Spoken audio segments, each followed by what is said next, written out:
आई गाए मोरी सासुर कीते ओ हरवा आवता है हमारा वीराना माना।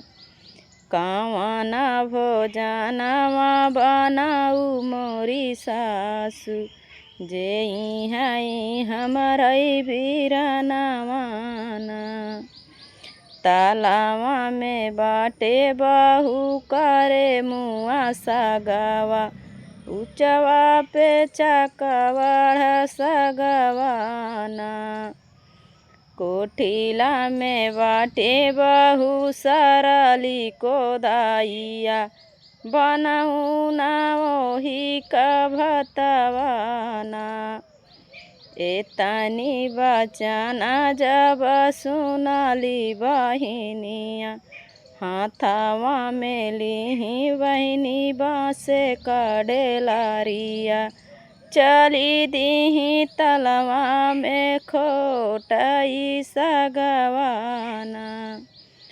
हाथवा में खोटई बहिनी करे मुआ का सगवा डेलारी में खोटई चकवढ़ सगवाना। कोठी लसनी सारई बहिनी साराली कोदाइया रागरी रागरी पीसाई पीसाना माना।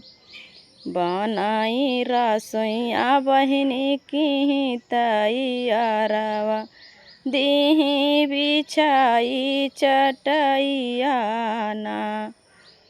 जेवाना बैठे वही हो वीरानावा बहिनी का देखाई मुहावाना। काही मोरी बहिनी हो रोई तोहाई ढूढ़ाई तोहरी असुइयाना।